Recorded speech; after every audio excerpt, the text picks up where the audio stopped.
जय श्री राम, जय श्री कृष्ण। चलिए देखते हैं कि इस समय आपके लिए क्या गाइडेंस या मैसेज आ रहा है आपके रिलेशनशिप के लिए।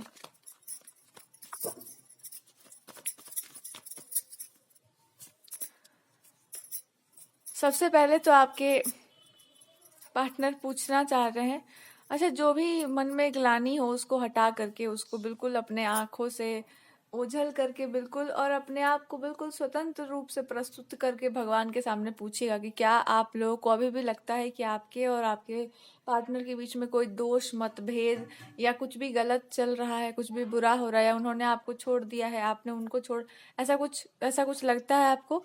ऐसा कुछ भी नहीं है, लेकिन कोई इंसान है जो आपको छोड़ना ही नहीं चाहता है। मतलब कि उनको बोला जा चुका है, मतलब वो मूवीज में होता है ना, फिल्मों में, वैसे भी कि अब हो गया, आप अब जाइए, अब मतलब अब हो गया है जो भी है। तो वो इंसान जो है एक नज़र कास्ट करते रह रहे हैं आपके। अगर ये चीज़ चली जाती है या ये सिचुएशन निकल जाता है आपके जीवन से, तो कुछ समय के बाद आप लोग बिल्कुल नॉर्मल स्टेट पर आ जाएंगे और बहुत हद तक आप लोग घर परिवार की बात की तरह बातचीत कर पाएंगे। लेकिन कोई इंसान जाने को तैयार ही नहीं है आपके जीवन से। इतना ज़्यादा प्रेम हो चुका है आपसे कि कोई इंसान जाने को तैयार ही नहीं है आपके जीवन से।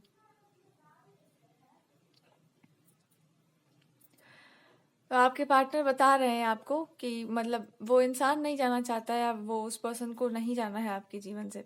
आपके पार्टनर बता रहे हैं कि अगर आपको कुछ भी याद हो इनके विषय में या आपको अपने आप के विषय में, तो आपसे कहते हैं कि अपने धर्म को अगर आपने छोड़ा तो धर्म को नहीं छोड़ा है, वास्तव में हुआ क्या है इसका कोई मतलब, कहते हैं ना, इसकी कोई काउंटिंग नहीं होगी, इस चीज़ को काउंट नहीं किया जाएगा, इस चीज़ को गिना नहीं जाएगा, इसकी कोई गिनती नहीं होगी। गिनती इसलिए नहीं होगी क्योंकि गिनती वहां होती है जहां पर कोई चीज़ दाव पे लगी हो। इनको केवल इतना पता है कि आपका हेल्थ या आपका जो जीवन है वो दाव पे नहीं लगाया जा सकता। वो जीवन दाव पे नहीं लगता है, इंसान का स्वास्थ्य दाव पे नहीं लगता है, मनुष्य जो है वो सब चीज़ें दाव पे नहीं लगाई जाती हैं। तो वो केवल इतना कह रहे हैं कि दाव पर जीवन लगाने के लिए नहीं होता। और अगर जीवन को दाव पे कोई लगा देता है तो वो बात प्रत्यक्ष रूप से तब दिखाई देती है जब वो इंसान जीने लगता है। तब समझ आता है कि दाव पे जीवन लग गया था। अच्छा, तो अब क्या चल रहा है? अभी पता नहीं क्या चल रहा है। तो जब आपको पता ना हो कि आपके जीवन में क्या चल रहा है, तब समझना चाहिए कि जीवन को दाव पे किसने लगा दिया था कभी। ये आपको वो समझा रहे हैं कि इससे पहले कि हम और स्पष्ट तरीके से आपको समझाएं, आप समझिए कि दाव पर आपने वास्तव में अपने आप को लगा दिया था। ठीक है, लगा ही दिया था। तो जब आपने लगा ही दिया था तो अब वो आपको समझा रहे हैं कि एक चीज और समझिए, जब ऐसा हो जा रहा है तो आपको भगवान की ना प्रचंड पूजा करनी चाहिए। प्रचंड पूजा पता है क्या होता है? जब भगवान के भक्त को कष्ट होता है, भगवान को उससे 2 गुना अधिक कष्ट होता है। अब दोनों को हील होकर के बाहर आने में समय लगता है। भगवान को शौक लग जाता है। भगवान को शौक इसलिए लग जाता है क्योंकि वो ये बर्दाश्त नहीं कर पाते हैं कि ऐसा भी संभव है, जैसे आपके भगवान होंगे ऐसा भी संभव है, क्योंकि आप एक बहुत ही समझदार, सेंसिबल इंसान होंगे। भगवान जी को आप पर पूरा भरोसा होगा, पर वो कभी भी आपको ना समझौते में नहीं डालना चाहते थे, कभी कॉम्प्रोमाइज वाले स्टेट में नहीं डालना चाहते थे, और आपके साथ कोई कॉम्प्रोमाइज वो नहीं करते। तो एक बार भगवान की प्रचंड पूजा कर लीजिए, एकदम भक्ति जितनी आपके अंदर भरी हुई हो, एक बार उनकी पूरी पूजा कर लीजिए, मन भर के पूज लीजिए।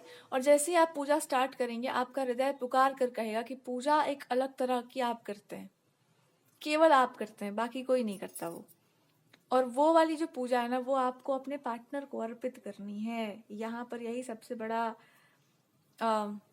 प्रपंच भगवान जी आपको रच करके दे रहे हैं, वही वास्तविक। चाहे कितना भी कोई छीना झपटी करे आपके जीवन में, कितना भी फूल, अक्षत, चंदन कोई कहीं से भी फेंक दे, इस समय सबसे अच्छे तरीके से यही समझाया जा रहा है आपको कि वो वाली जो भक्ति है, जो वो वाला जो पूजा है, वो केवल और केवल आपके पार्टनर को जाएगा, क्योंकि भगवान जी सीधे सीधे आपको वहीं से कनेक्ट करेंगे और कुछ नहीं करना था आपको। फिर कभी जीवन में अपने आप को दाव पे नहीं लगाते। और जो भी इंसान दाव पे अपने आप को लगाते हैं, जब भी आपने इतनी क्रूरता की होगी, वो आपके अंदर एक कुछ रह गया होगा कि आप बहुत ब्यूटीफुल नहीं हैं, या आप बहुत अच्छे नहीं हैं, आप में ऐसा दोष है, आप में वैसा, मान के चलिएगा कि ऐसा ही कुछ हो गया होगा, भगवान जी ने उसको देख लिया होगा, यही मान के चल लो। तो कठोरता अपने भीतर से हटा दीजिए, आप कठोर व्यक्ति नहीं है।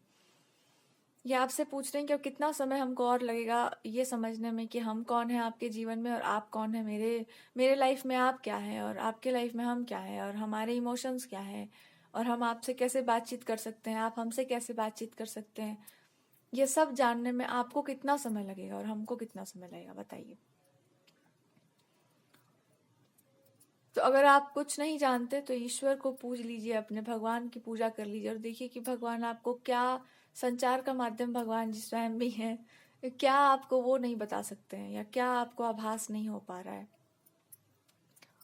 दूसरा तरीका, अगर आपको लगता है कि कॉन्फिडेंस ही नहीं है कि पता नहीं क्या हो रहा है, आपको चिंता होगी बहुत, मतलब दिमाग में आपके घूम रहा होगा कि पता नहीं क्या, पता नहीं क्या, उसके लिए भगवान कह रही है वो पता नहीं क्या को एक्सेप्ट करो कि तुम ही हो वो जिसको लग रहा है कि पता नहीं क्या, हमको पता नहीं है इसलिए हम पूछ रहे हैं कि क्या। तो यही भगवान आपसे कहना चाह रहे हैं कि ये बात आप एक्सेप्ट करिए कि आपको पता नहीं है इसलिए आप पूछ रहे हैं कि क्या हो रहा है। तो पूछ क्यों रहे हैं? पूछ इसलिए रहे हैं क्योंकि हमको नहीं पता है। तो जो पूछ रहे हैं आप बार बार, ये आपके जीवन का ट्रुथ है। किसके बारे में पूछ रहे हैं? अपने पार्टनर के बारे में पूछ रहे हैं। तो आपका मन कहाँ है? वहीं पर होगा। ये अपने आप के लिए आप स्वीकार करिए, इसको एक्सेप्ट करिए कि आप कहाँ पर है, आपका मन क्या है। एक भंवर में मत फंसिए, चक्रव्यूह में मत फंसिए। अपने आप से पूछिए कि कहाँ हैं आप, धरती पर हैं, आसमान में, किधर हैं आप। तो शिव जी आपको बताएंगे कि एक स्थिरता इंसान के भीतर तब आती है जब वो समझ जाता है अपने ट्रुथ को, कि अगर आप प्रेम में ही हैं किसी के, तो प्रेम में है तो भाई वो प्रेम है कैसा। तो अगर आप देखो, हर इंसान के जीने का, हम बार बार इसलिए रीडिंग करना पड़ता है, हर इंसान के जीने का तरीका अलग होता है।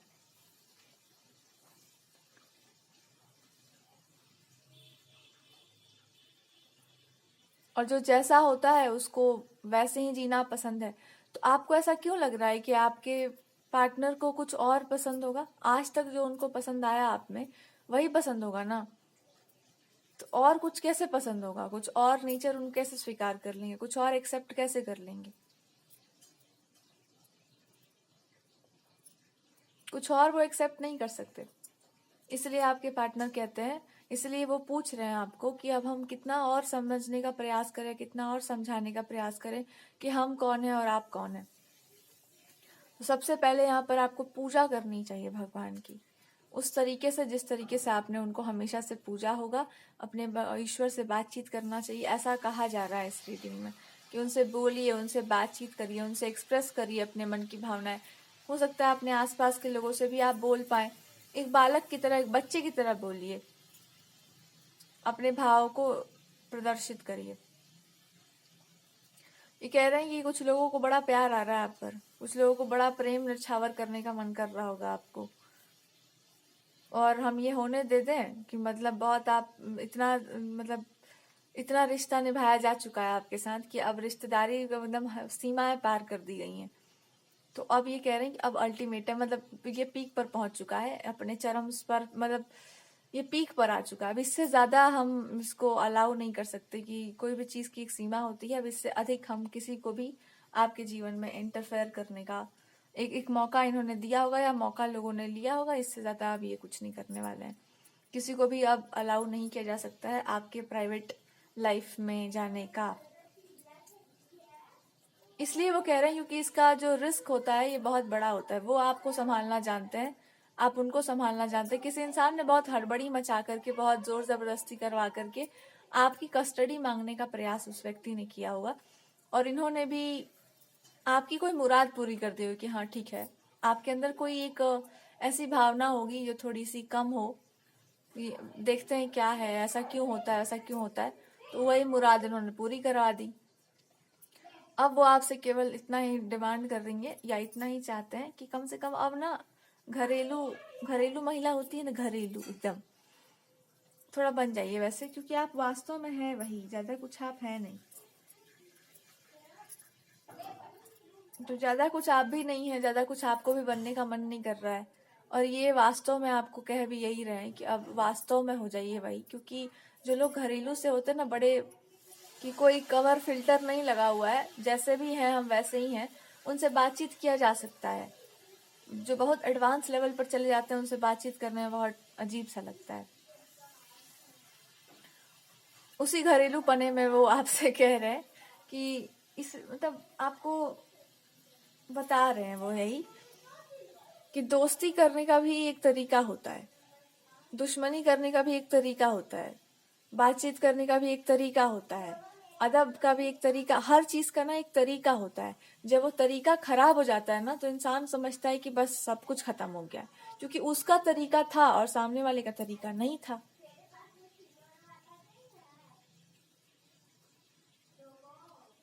आपका तरीका हो सकता है बहुत सुंदर हो, और उस तरीके को अगर खराब किया जाए तो इंसान अपने आप को छुपा लेता है।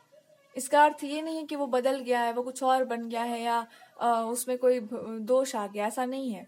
पर जिसका तौर तरीका जीने का बहुत सुंदर हो, वो सबके सामने उसको प्रदर्शित करता रहे, तो लोगों को ना लालच बहुत आता है, इसको बिगाड़ दीजिए, इसको खराब कर दीजिए। इसलिए ज्यादा फुदकना नहीं चाहिए, जिसको ज्यादा होशियारी नहीं करना चाहिए। मान के चलो कि तुमको सच में कुछ नहीं आता है, और नहीं आता है तो नहीं आता है, आता है तो आता है। जैसा आपको जीना है वैसे जियो, और अपना अच्छा स्वभाव मेरे ही सामने दिखाया करो। ये आप पे नियम लगाया जा रहा है कि अपना जितना सुंदरता प्रदर्शित करना होगा स्वभाव का, मेरे सामने ही दिखाया करो। ज्यादा उसमें ये नहीं किया करो लाव लपेटा सा। मैं कह रहे हैं कि आजकल मेरा मन बड़ा अशांत रहता है, आपकी चिंता में रहता है, आपके बारे में सोचते रहते हैं हम भी। और अशांति का कारण है आपका ना बोलना या आपका मौन रहना, आवश्यकता से अधिक ये समझना कि ये शायद आपको नहीं समझेंगे।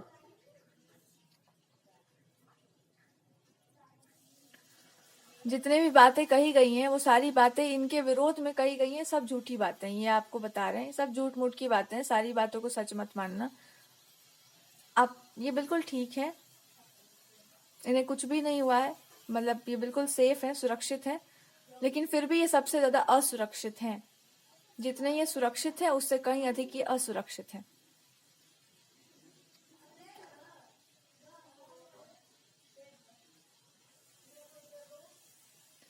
असुरक्षित इसलिए भी हैं क्योंकि आपने अगर हाथ थामा होगा या हाथ इनका पकड़ा होगा, तो ये कह रहे हैं कि उस हाथ को जिस जैसे आपने पकड़ रखा है टाइटली, उसको और टाइटली होल्ड करिए।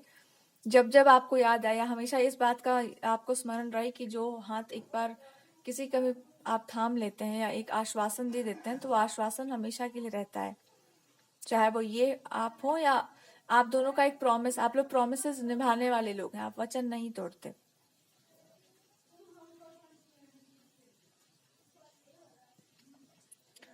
आप वचन नहीं तोड़ते, आप लोग वचन निभाते हैं एक दूसरे के प्रति। इन्होंने बहुत पहले ही कहा था कि वो आपके स्वभाव के साथ कोई खिलवाड़ नहीं होने देंगे, और बदले में आपको ये समझना है कि आखिर इनके स्वभाव में क्या हुआ है, या इनके स्वभाव में क्या हो सकता है। इनको ये बताया गया हो कि आप जिस तरह से बातचीत करते हैं, जिस तरह से आपका इनके प्रति भावना है, जो भी आप दोनों के बीच में एक दूसरे के प्रति भाव है, जो विश्वास है, उस विश्वास में कोई कमी है। और मतलब मजेदार बात क्या है, बहुत अच्छी बात क्या है, अच्छी बात यह है कि विश्वास जो शब्द है ना, इसके आने में बड़ा शब्द मतलब बहुत समय लगता है, बहुत टाइम लगता है, इसके जाने में बहुत कम समय लगता है। लेकिन ये फैसला जो है, ये जो निर्णय होता है जीवन में, ये निर्णय जल्दीबाजी में कभी नहीं लिया जाता कि आपको किसी पर कितना विश्वास है, वो इंसान कैसा है, आपका संबंध कैसा, ये सब बातों को जल्दीबाजी में कभी भी नहीं निपटाया जाता है। तो विश्वास का जो अर्थ होता है, अब आप भी समझ जाइए और ये भी समझ जाइए कि विश्वास अगर बहुत लंबे समय का बना हुआ हो तो उसको तोड़ा नहीं जाता है। बस एक प्रपंच अगर कोई कर रहा हो आपकी लाइफ में, तो वो प्रपंच कुछ समय के लिए चलता है, हमेशा के लिए नहीं चलता। जिससे अच्छा संबंध बन चुका हो, अच्छा गहरा एक बॉन्डिंग बन गया हो, उससे विश्वास कभी नहीं उठता, हमेशा के लिए रहता है वो। तो अगर किसी और व्यक्ति पर आपको कोई भी संदेह हो, तो वो कह रहे हैं कि अब समझ में आ गया आपको सब कुछ, और कुछ समझाने का आपको जरूरत है। और अगर आपकी बात की जाए तो वो बस कहते हैं कि आपको हमसे डर क्यों लगता होगा, या आपको इनसे डर क्यों लगता था, ये आपसे पूछना चाहते हैं। कभी भी आपको अगर डर लगता होगा तो क्यों डर लगता होगा? डर का कारण है कि आप कभी भी मर्यादा की रेखा से बाहर नहीं जाना चाहते होंगे, या फिर ये उसको बर्दाश्त नहीं करते होंगे। वो कह रहे हैं उस डर को थोड़ा सा और अच्छे से देखिए कि वो डर के पीछे का कारण क्या है। उस डर के पीछे का कारण है, इनको अच्छे से पता था कि कोई इंसान क्या कर सकता है, क्या नहीं कर सकता। किसी चीज के बारे में इनको बहुत बढ़िया से नॉलेज है। एक चीज का ही कहते हैं नॉलेज नहीं है कि तुमको 1000 बार समझाने के बाद भी एक बात समझ में नहीं आती है। अगर हम चले जाते हैं आपके जीवन से, ये तो ऐसा लग रहा है कि हम टेप रिकॉर्डर की तरह रिकॉर्ड किए जाते हैं। अगर हम चले जाते हैं आपकी लाइफ से, तो बचेगा क्या आपके पास? मतलब कुछ रह जाएंगे आप, मतलब आत्मा प्राण कुछ समझ आएगा आपको कहाँ है? तो ये आपको याद दिला रहे हैं कि इस बात का होश हवास ले करके जीवन का कोई भी निर्णय लेना, क्योंकि मजाक आप नहीं कर रहे थे। जहां तक ये समझ रहे हैं, आपने मजाक अपने साथ नहीं किया है। तो जो लोग अपने साथ मजाक नहीं करते ना, उनके साथ मजाक नहीं किया जाता है। और जिनका जीवन मजाक में चला जाता है, उनके बारे में कुछ नहीं कहा जा सकता। तो किसी को शॉक लग गया होगा बड़ा तेज वाला।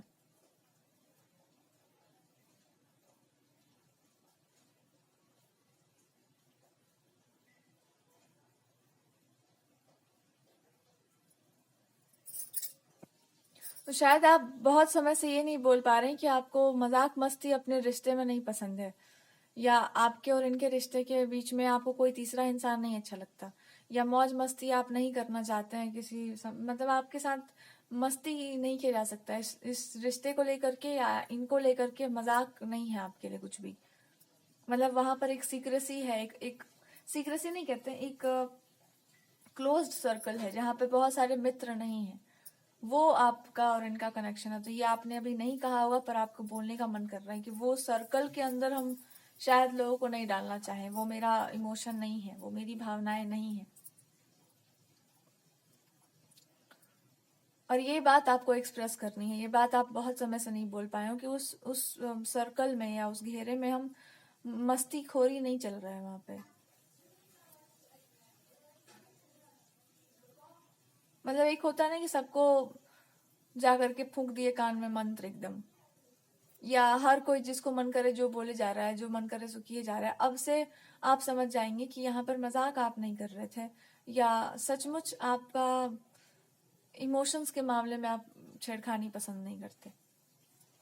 ये अब आप सीरियसली समझ जाएंगे कि भाई इमोशंस के मामले में हम या आप जो भी हैं, छेड़खानी नहीं पसंद करेंगे। वो वहां पर वो बर्दाश्त से बाहर हो जाएगा आपके लिए।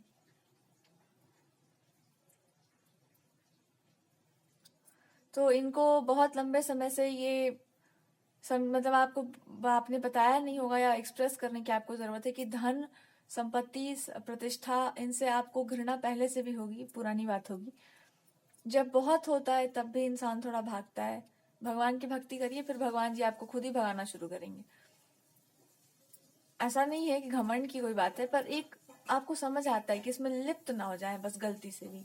ऐसा ना लग जाए कि बस पकड़ के चलना है। और दूसरा कि अगर ये चीजें आप में को मतलब इसमें कोई फंसाता भी आपको, तो आपको इतना बताए कि ये होता ही है, अगर होगा ही, ये मतलब आउटकम है किसी चीज का। लेकिन वो आपके जीने का तरीका नहीं था। तो आपको बोलना था इनको शायद, या बताना होगा कि बड़ी बड़ी प्रतिष्ठा या कुछ बहुत बड़ा जीवन में कुछ आदमी को आ जाए तो इसका अर्थ ये नहीं है कि कुछ बहुत अच्छा जीवन कोई इंसान जिएगा।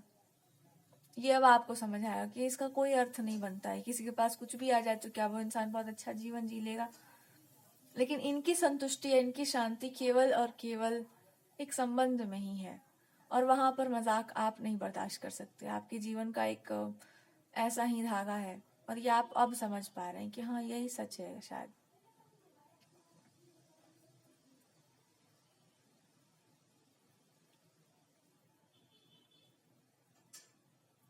बहुत समय से आपको शायद बोला हो कि आप इन्होंने कोई ऐसी प्रतिष्ठा की बात या संपत्ति या धन की बात की होगी, तो यही आपके दिमाग पर चढ़ा होगा एकदम। वो आपने कभी पूछा नहीं कि भाई ऐसी बात क्यों है, और ये आपको इसलिए भी बोलना चाहते हैं ताकि आप समझ जाइए कि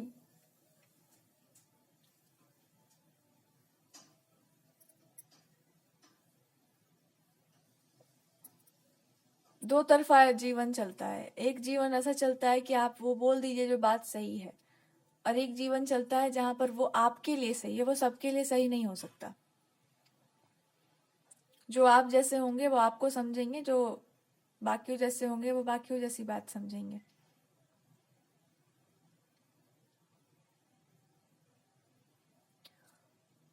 तो वो आपसे कह भी रहे हैं यही कि तुम चाहो तो अभी भी जो तुम चाहो वो कर सकती हो। अगर तुमको लगता है कि कोई चीज़ करनी बहुत ज़रूरी है या कोई ना कोई आउटकम आना बहुत ज़रूरी है, तुम बिल्कुल स्वतंत्र हो। तुम अभी भी चीज़ों को अपने पक्ष में लाने योग्य हो। अभी भी हर एक चीज़ को तुम अपने पक्ष में ला सकती हो, और तुम ना चाहो तब भी वो होगा ही, क्योंकि प्रभाव भी एक काम करता है। पर उससे पहले वो कहते हैं कि एक अधिकार आप दीजिए कि आपके कोई ना कोई हेल्थ से संबंधित है कोई बात ऐसी कि आपके हेल्थ को लेकर के या आपके लाइफ का कोई करियर का कोई डिसीजन लेना है या आप दोनों के फ्यूचर का कोई डिसीजन लेना है, तो इसका अधिकार आप इनको दीजिए। फ्यूचर का जहाँ तक सोचना होगा तो आप फ्यूचर के बारे में इनके तो फिलहाल ये अपने फ्यूचर के बारे में इतना ही सोच पा रहे हैं कि अगर आपको इनके मतलब इनके शायद शादी विवाह का आपका सपना चल रहा है, तो उसकी शर्त ये है कि मैं ये हैंडल करेंगे। हर चीज का कमांड इनके हाथ में होना चाहिए, जो बिल्कुल सही है। अब आपको ये बात बिल्कुल सही लगी कि हाँ बिल्कुल सही बात है, और क्या।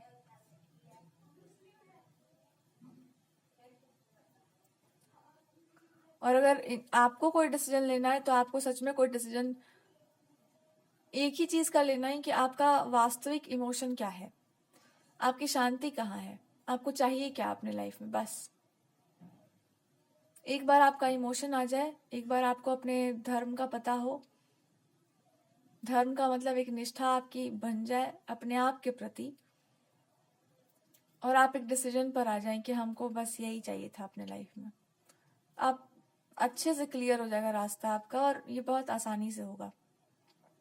जहां तक सवाल है शब्दों के चक्रव्यूह का, एक और बात कही जा रही है, इंसान की अपनी पहचान तब लौट कर आती है, या इंसान की अपनी पहचान तब होती है जब वो जीवन वैसे जी रहा हो जो उसका वास्तविक है। और आपका वास्तविक जीवन हमेशा इनके साथ बंधा रहा है। सबके लिए एक सत्य नहीं हो सकता, जिसके लिए है उसके लिए है।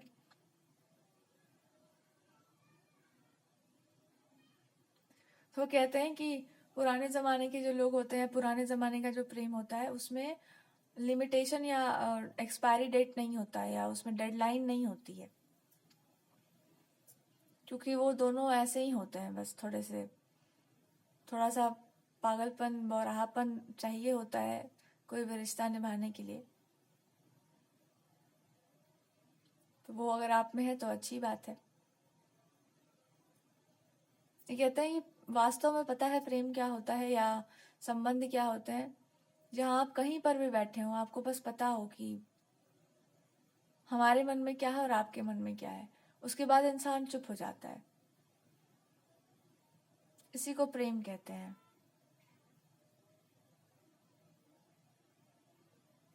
किसी को वर्ण करना है, किसी को वर लेने का अर्थ होता है, या हो सकता है आपका एक सुंदर सा हमेशा स्वभाव रहा हो कि एक ही तरीके से आपने पूजा की हो भगवान की, या कोई एक तरीका आपको बहुत अच्छा लगता हो, या कुछ एक चीज अर्पित करना, उसका अर्थ आपको बहुत जल्दी मिलेगा। और अर्थ का बस ऐसा ही है कि आपने एक ही तरीके से उनको पूजा है, भगवान को भी और इनको भी। वो आपको भगवान जी बता देंगे कि इसका अर्थ यही होता है। उसके बाद आपको जीवन मतलब जीवन मुक्त हो जाएंगे, बिल्कुल आप जीवन मुक्त हो जाएंगे आप, बिल्कुल कि हाँ बस आपको आपका सत्य मिल जाएगा एक, कि आखिर किस भावना से आपने पूजा भगवान को।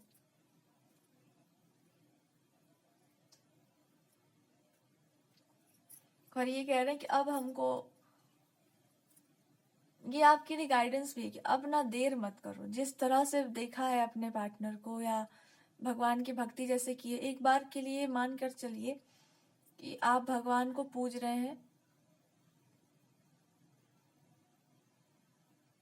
और एक बार अपना मन अपने ईश्वर के सामने खोलकर देखो कि आपको जिस भाव में भगवान प्रिय है उसको कंप्लीटली जब हम प्रस्तुत करते हैं तो कैसा लगता है।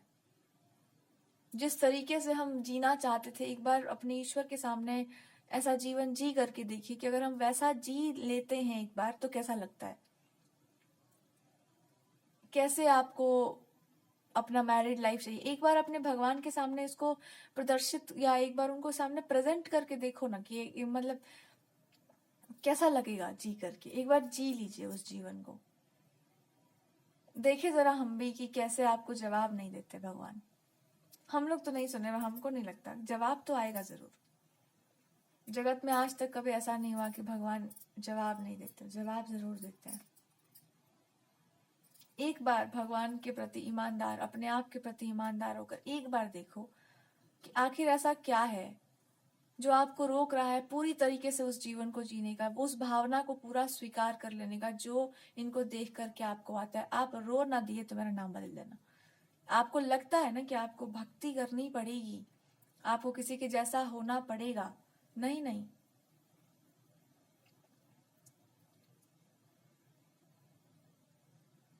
जिसको भी लगता हो जो कुछ भी, मेरा एकदम दिमाग भटका था थोड़ा सा, मतलब हो सकता है अगर ज्यादा लोगों के लिए रीडिंग हो तब भी, जिनके लिए भी होगा, या अगर आप समझ पा रहे हैं कि हम क्या कह रहे हैं, अगर हम बहुत क्लियर कट भाषा में कहें, एक बार जी कर देखिए वैसा जीवन जैसा आप याद आता है आपको, झांकी जो आती है आपको।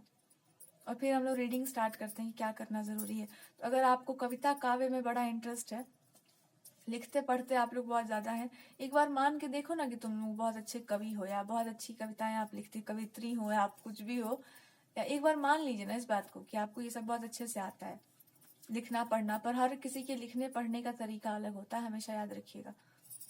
कुछ लोग एक अलग तरह का काव्य का भाषा रखते हैं या शैली रखते हैं, लिखने की शैली बहुत महत्वपूर्ण होती है। खास करके अगर रोमांस लिखा जा रहा है या इमोशंस को एक्सप्रेस किया जा रहा है तो लिखने की शैली ही बता देती है कि सामने वाला क्या है। सबकी अलग अलग शैली है, तरीका है हर कुछ करने का।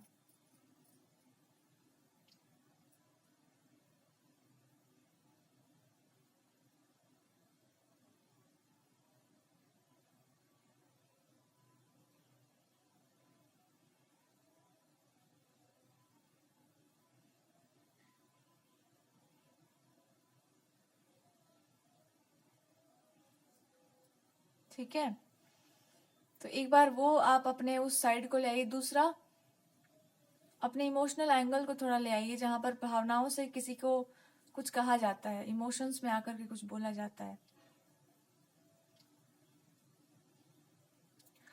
आपके पार्टनर कहते हैं जल्दी से जल्दी हर उस चीज को अपने जीवन से निकाल के फेंक दो जो आपको ये दिखाती हो कि आप अच्छे नहीं हैं, आप में कोई दोष है, आप में कोई ट्रुथी मतलब सही भावना आपकी नहीं है, या आप ये अच्छे से नहीं करते। आप वो कह रहे हैं हम तंग आ गए तुमको समझाते समझाते, या आपको मतलब बहुत सारे लोग समझा समझा के थक गए कि दिमाग जो होता है ना वो टूटता भी है, थक कर चूर हो जाता है। दिमाग जो होता है ना उसका एक सीमा है सहने का, या माइंड जो होता है ना उसको बहुत मजबूत करने के लिए बहुत शिद्दत करनी पड़ती है, और वही दिमाग जब टूटता है तो बड़ा कष्ट होता है। कोई भी इंसान कभी भी आगे बढ़ता है तो अपने मन के बल पर बढ़ता है, वही मन को जब तोड़ा जाता है तो बहुत बड़ा लॉस होता है। तो तुमको समझा समझा के हम भी थक गए कि कोई भी इंसान अगर तुम्हारा मन तोड़ता हो, बिल्कुल उसको रिस्पेक्ट नहीं दिया जा सकता है। मत सुनो उस इंसान की बात, कि उस चीज का सम्मान नहीं किया जाता। बेकार है वो समय जो बर्बाद जा रहा है। जब तुम निकलोगे इससे तब तुम समझोगे कि 2 मिनट का काम था तुम्हारे लिए, कुछ कुछ आराम से तुम किसी चीज को कंप्लीट कर सकती हो। अगर वो तुम नहीं कर पा रही हो तो हमसे बताओ क्या दिक्कत है।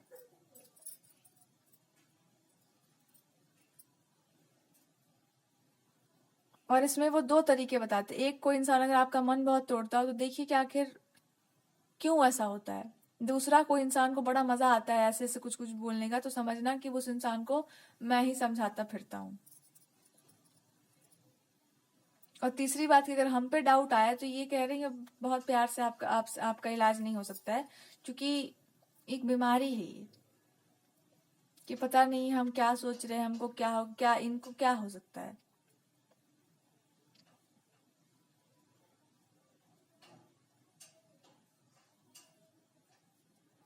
कि इनको क्या हो सकता है, ये क्या कहाँ चले जाएंगे आपके लाइफ से, कहाँ क्या हो जाएगा इनको, कौन क्या कर सकता है आपके साथ या इनके साथ। हाँ, ये जरूर कहा जा सकता है कि आपका कोई डिसीजन हो, ये बता रहे हैं आपको, ध्यान से सुनो इस बात को। जो भी आप बोलते हैं, ये क्यों बोलते हैं कि आप इन्हीं से बोलिए, डायरेक्टली बोलिए, इनडायरेक्टली बोलिए, जो भी आप बोलते हैं उस बात को मोड़ तोड़ करके प्रस्तुत किया जा सकता है। इसलिए जो आप बोले उसके प्रति बहुत रिस्पॉन्सिबल रहिएगा। इनको बहुत गलत बात बताई जा सकती है, इसलिए वो स्पष्ट रूप से कहते हैं। अगर आपको स्पष्टीकरण अच्छा नहीं लगता या बहुत स्पष्ट रूप से बोलते हैं तो आप स्पष्ट ही बोलेंगे। कहते हैं एक समय तक ना तैयारी की जाती है, फिर एग्जाम देना पड़ता है, फिर उसका रिजल्ट आता है। ये सब वास्तव में होता है, मजाक नहीं हो रहा होता है, वास्तव में होता है, रियलिटी में होता है। तो जब रियलिटी चेक होना होगा जीवन का तो भागा नहीं जाता उससे, क्योंकि रियलिटी चेक अभी आपके लाइफ का अभी आया नहीं है। एक दो चीजों में आप देख लीजिए कि उस रियलिटी को कैसे खत्म करना। डाउट किस बात का है, सब कुछ तो प्रत्यक्ष है। दूसरा, अगर भगवान पर भरोसा है तो इन पर क्यों नहीं हो पा रहा है। और तीसरा, क्यों ऐसा लगता है कि ये आपको किसी तरीके से बिना कुछ बोले कुछ कोई बात को अधूरा छोड़ देंगे।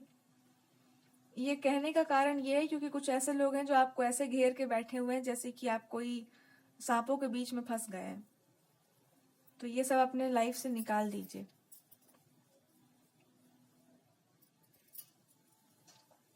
हो सकता है पास्ट लाइफ टाइम से आपके साथ यही चला आ रहा है कि कोई भी इंसान जो है आपका मन तोड़ते रहता है और आप जो है कुछ नहीं बोलते, या अगर आप बोलते होंगे तो आप भूल गए होंगे उस चीज को।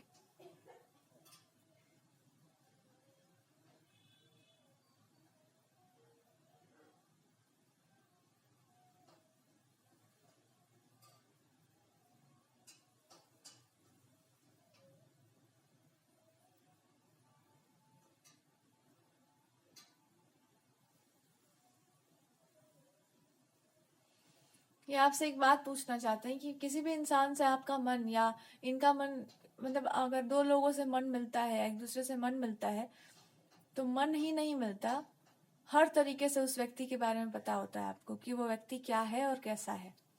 थोड़ा एक बार याद करके सोच करके बताइएगा कि हम कैसे हैं और हम क्या हैं। तब आप समझ जाएंगे कि इनके साथ अभी क्या हो रहा है और आगे क्या हो सकता है।